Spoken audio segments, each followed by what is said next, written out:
Good day. This is Dr. Robbie Chappelle Peters coming back to you all. I hope that you are well and you are safe and you're sound and you're secure in your family as well. We're coming back again with another segment of our Put Your Dream to the Test workshop, and we're going to just talk today. I hope last week was a wonderful teaching for you, a wonderful session, and I hope that this one will be even better than the last one. Let's just dive right in. Today, I want to talk about the second particular point that we talked about in our 10-point journey. I'm going to talk today about the clarity question. Do I clearly see my dream? Do I clearly see my dream? Give to us clear vision that we may know where we stand and what we stand for. If you have a clear vision, you will eventually attract the right strategy. If you don't have a clear vision, no strategy will save you. So a clear dream makes a general idea very specific. All right. The indispensable first step to getting the things that you want out of life is this: decide what you want. Deciding what you want is actually going to require you to be very specific and to actually make your goals measurable. Okay.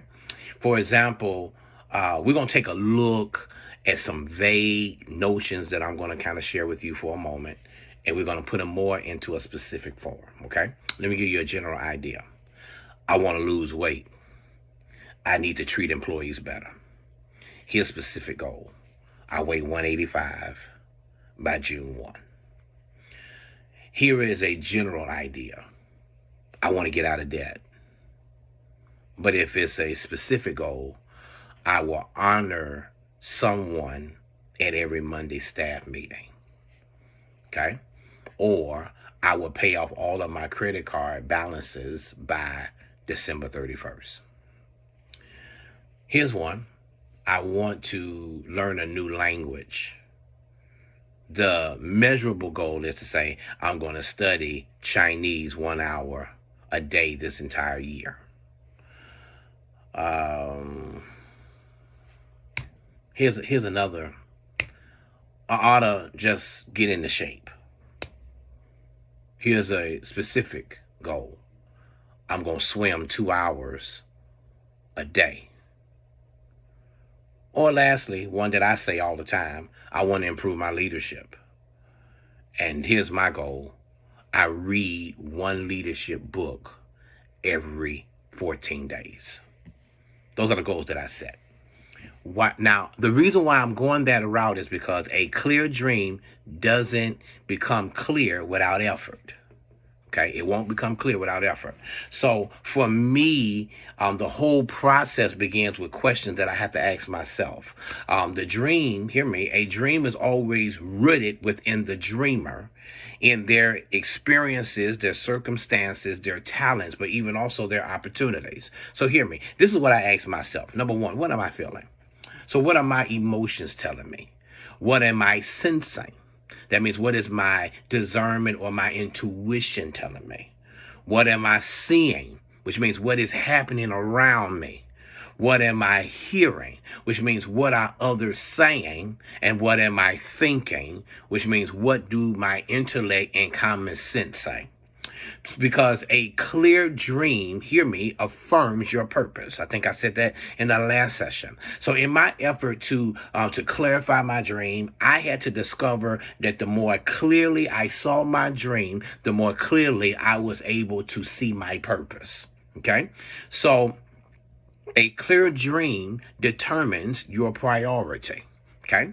So if I got a clear dream, it ought to give me direction and motivation for the team. Okay, so as a leader, as a person that is actually a mentor and doing a lot of the things that I do, that I empower lives of so many people, is that, hear me, I always continuously think about how to communicate vision to other people.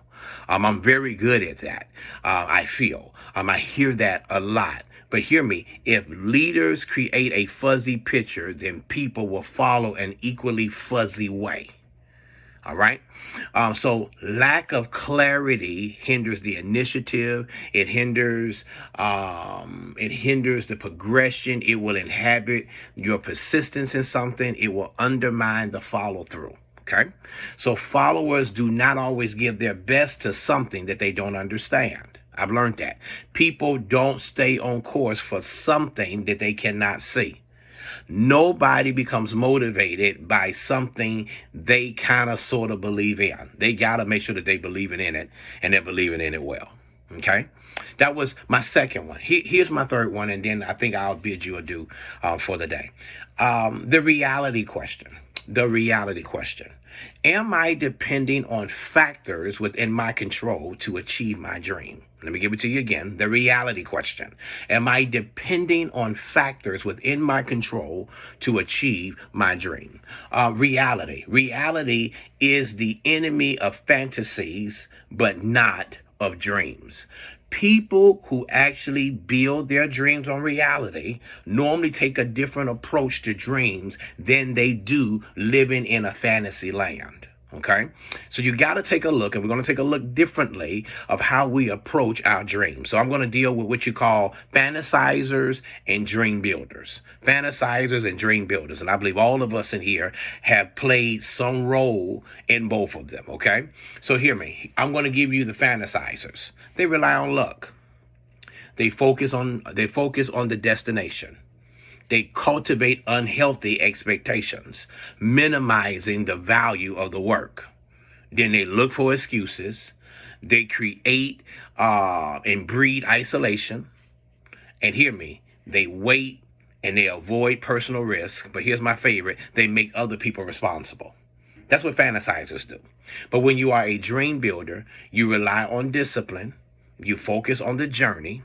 You create healthy discontent. You maximize the work that they do. You help lead people to action. You generate momentum. You promote teamwork and initiative. And watch this. You also embrace the risks that are necessary to make yourself even that much more responsible. What I come to say today is that your blueprint and your fine print would always be the reality of what it is that you're trying to do. If you really want to achieve your dream, you're going to need to read the proverbial print of fine print, okay? So when you do that, you find out some things about yourself and how you can make yourself a better person, a better leader, but most of all, an accountable person that will not dance to the edge of risk. Number one, the journey will take longer than you hoped. Okay, the obstacles will be more numerous than you believed. The disappointment sometimes will be greater than you actually expected. But I like this. The lows will be lower than you imagine. But here's the motivation. The price will be higher than you anticipated.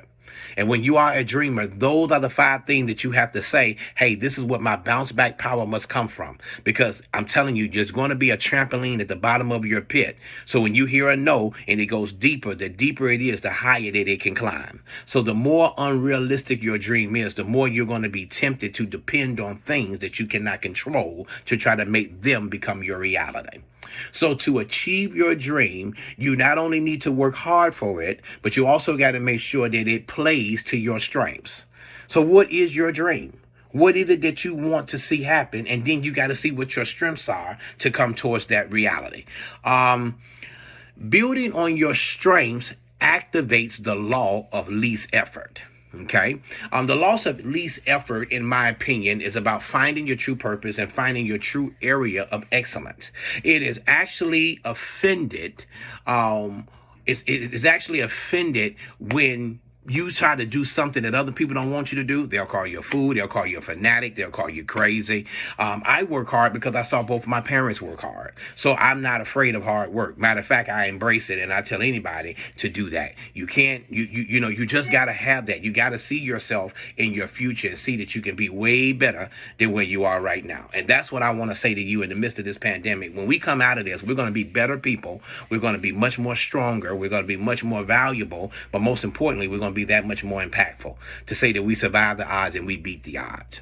Okay. There are two different types of talent. There's a man-made talent and there is a God-given talent.